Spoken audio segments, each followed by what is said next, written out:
Hello everyone. Welcome to my YouTube channel on engineering mathematics. In this video, I am going to discuss one of the most important theorem in the theory of complex numbers called as de Moivre's theorem. I will also discuss examples based on this theorem. So let us first see statement of this theorem. De Moivre's theorem states that for any integer n, value of cos x plus I sin x whole raised to n is equal to cos nx plus I sin nx. Let me talk about the proof of this statement. Proof of this statement is very easy and can be given using principle of mathematical induction. But I have an alternative proof. Consider LHS, which is cos x plus I sin x whole raised to n. According to Euler's formula, cos x plus I sin x can be written as e raised to ix. Now this becomes e raised to ix whole raised to n, which is same as e raised to inx. According to Euler's formula, we can write e raised to inx as cos nx plus I sin nx. But this is nothing but required RHS. Hence proved. I hope guys you understood this theorem and its proof. Now let me show you how one can use this statement. Look at this. This cos x plus I sin x whole raised to 5 can be written as cos 5x plus I sin 5x. Similarly, cos x minus I sin x whole raised to 5 can be written as cos 5x minus I sin 5x. Earlier we had plus sign here, still this theorem works, and now we have minus sign, still this theorem works. Now instead of 5 I am taking minus 5 here, so this becomes cos x plus I sin x whole raised to minus 5. According to de Moivre's theorem, we have to multiply this power minus 5 with this angle x. So we get cos of minus 5x plus I sin of minus 5x. But cosine is an even function. So cos of minus theta is cos theta and sine is an odd function. So sine of minus theta is minus sine theta. So ultimately we get cos of 5x minus I sin 5x for cos x plus I sin x whole raised to minus 5. I hope you understood this part. Now let me show you some real examples. Here in this example number 1, we are asked to simplify using de Moivre's theorem this expression. This is a huge expression and having two terms in the numerator with power 2 and minus 3 and two terms in the denominator with some higher powers 9 and 5. Let us simplify this expression. We let this expression as z. According to Euler's formula, we know cos theta plus I sin theta is e raised to I theta. So this cos 5x minus I sin 5x can be written as e raised to minus I 5x. This cos 7x plus I sin 7x can be written as e raised to I 7x. Now I hope you can guess what will be the value of this expression. Cos 4x minus I sin 4x will be equal to, yes, it is e raised to minus I 4x. Similarly, cos x plus I sin x can be written as e raised to ix. Now let us replace these brackets with these exponential terms.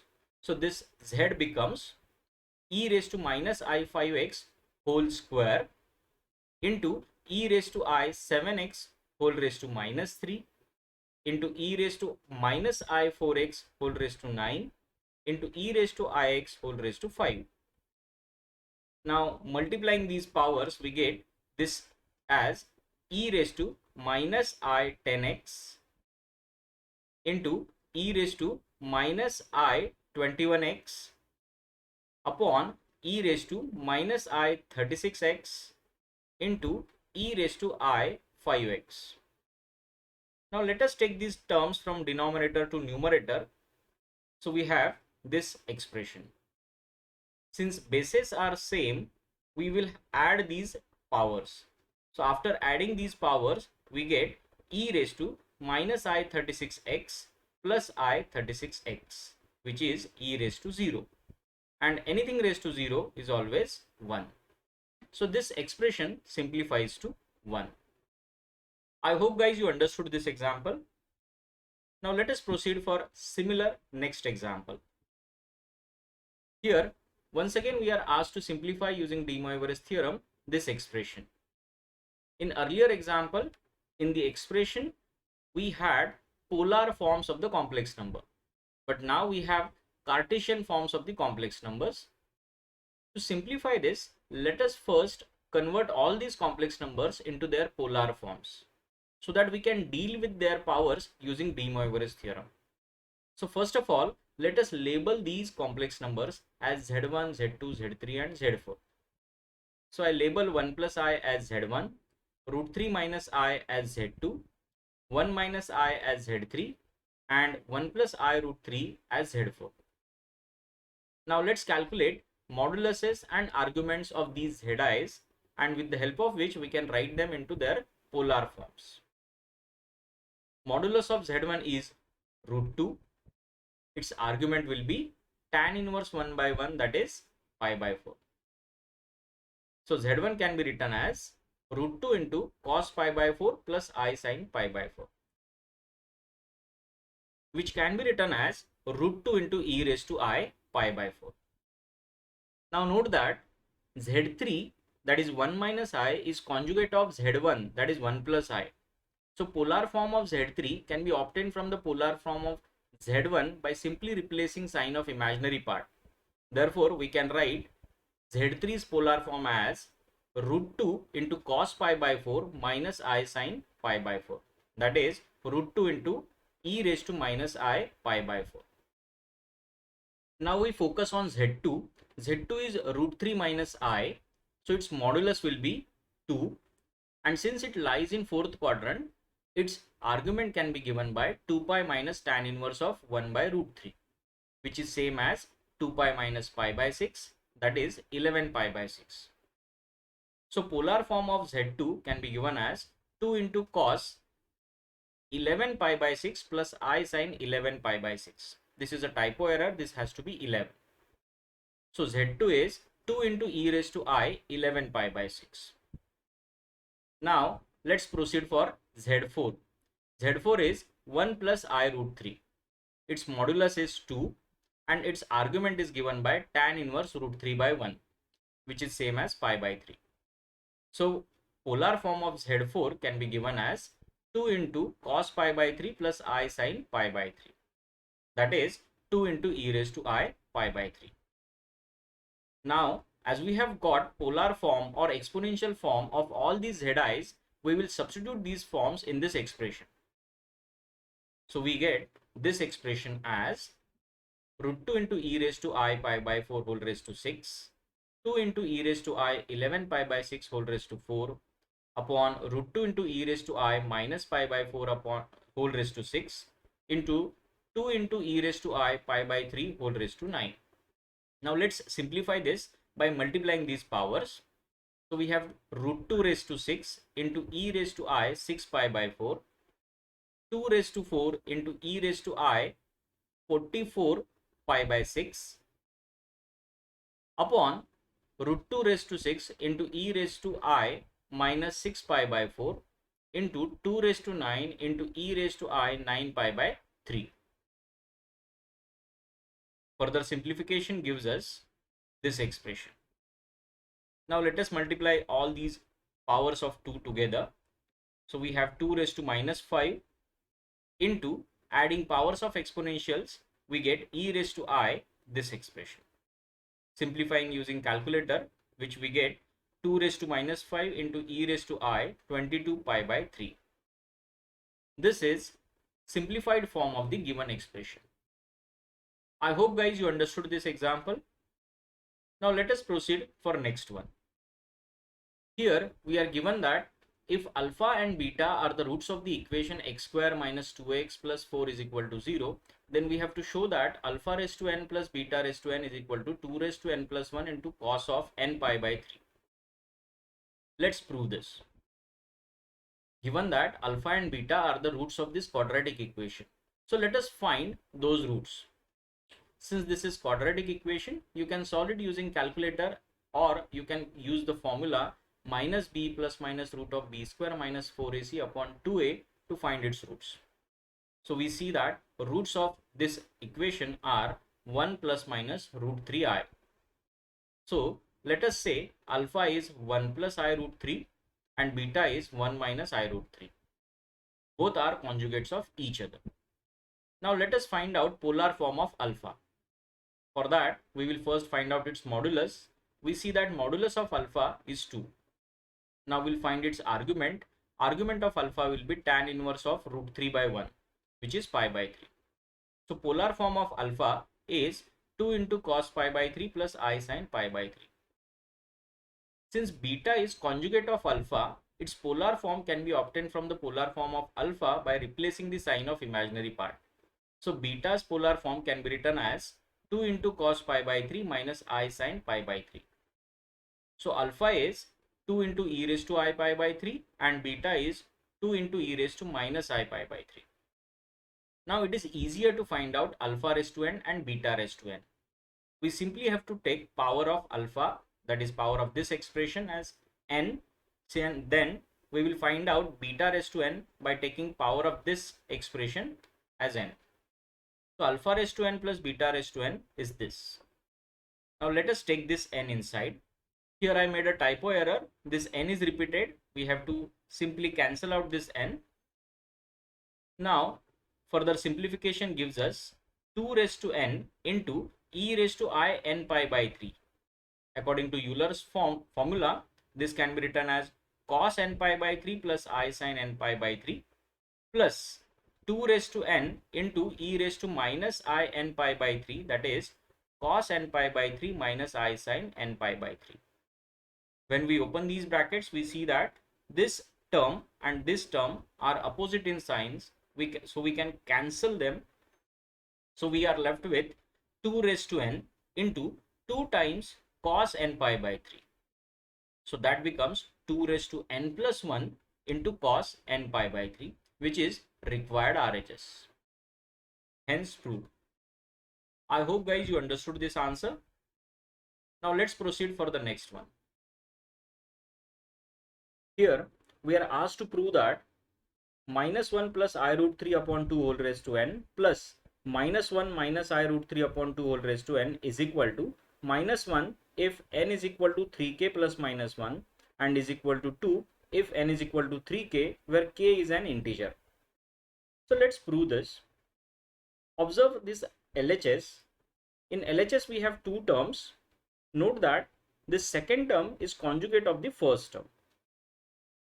So let us first label this first term as Z1 and second term as Z2. So Z1 is minus 1 plus I root 3 upon 2 and Z2 is minus 1 minus I root 3 upon 2. Let us find out polar form of each of these. Concentrating on Z1, we see that mod of Z1 is 1 and argument of Z1 is 2 pi by 3. So polar form of Z1 is cos 2 pi by 3 plus I sin 2 pi by 3. Since Z2 is conjugate of Z1, its polar form can be obtained from polar form of Z1 by replacing sign of imaginary part. So Z2 can be written as cos 2 pi by 3 minus I sin 2 pi by 3. Like this. Now let us calculate what is Z1 raised to n plus Z2 raised to n. So Z1 raised to n plus Z2 raised to n is this. According to Moivre's theorem, this can be written as cos of 2n pi by 3 plus I sin 2n pi by 3. And this can be written as cos of 2n pi by 3 minus I sin 2n pi by 3. These two terms are same in magnitude but opposite in sign, so we can cancel them out. So we will left with 2 cos 2n pi by 3. So value of this LHS is now 2 cos n pi by 3. Let us see what happens when we put n is equal to 3k plus minus 1. So when I put n is equal to 3k plus minus 1 here, we see value of z is 2 cos 2 times 3k plus minus 1 pi by 3. When we distribute this numerator over this denominator, this 3 gets cancelled. We will left with cos of 2k pi plus minus 2 pi by 3. But cosine is an periodic function of period 2 pi. So this cos of 2k pi plus minus 2 pi by 3 is same as cos of 2 pi by 3. and value of cos of 2 pi by 3 is minus half, and this 2 will get cancelled, so we left with only minus 1. So we see that when n is 3k plus minus 1, value of LHS is minus 1. Now let us see what happened when we put n is equal to 3k. So this z becomes 2 cos 2 times 3k pi by 3. This 3 and this 3 will get cancelled. We will left with 2 cos 2k pi. And cos 2k pi is always 1. So we left with z is equal to 2. Hence, we see that value of this LHS is 2 whenever n is 3k, for k any integer. I hope guys you understood this solution. Now let us go ahead with next example. In this example, given that x plus 1 by x is equal to 2 cos theta, y plus 1 by y is equal to 2 cos phi, and z plus 1 by z is equal to 2 cos psi. Then we have to show that x into y into z plus 1 upon x into y into z is equal to 2 cos theta plus phi plus psi. Let's prove this. First, we solve these equations to find out values of x, y, and z. Once we find these values, we will put those values in this expression, and then we will prove that this sum is equal to 2 cos theta plus phi plus psi. To find the value of x from this equation, we will solve this equation. Multiplying this denominator x on both sides, we get x square plus 1 is equal to 2x cos theta. Now, this is a quadratic equation in x. We can solve it using its formula minus b plus minus under root b square minus 4ac upon 2a. So we see x is equal to this. More simplifying which, we get x is equal to cos theta plus minus I sin theta, which is same as e raised to plus minus I theta. Similarly, one can prove that y is equal to e raised to plus minus I phi, z is equal to e raised to plus minus I psi. Now let us consider this LHS part. LHS is xyz plus 1 upon xyz. Substituting values of xyz over here and here, we get this expression. Now since these bases are same, we simply have to add these powers over here and here. So we get e raised to plus minus I theta plus phi plus psi plus 1 upon e raised to plus minus I theta plus phi plus psi. Now let us take this term in the numerator. So we get e raised to plus minus I theta plus phi plus psi plus e raised to minus plus I theta plus phi plus psi. Note that when we have plus here, we have minus on this side, and when we have minus here, we have plus over here. Okay. Now using Euler's formula, we can write this e raised to I into something as cosine of something plus I into sine of something, plus same thing over here. Now note that this term and this term are opposite in sign, so we can cancel them out. So we will left with only 2 cos theta plus phi plus psi, which is the required answer.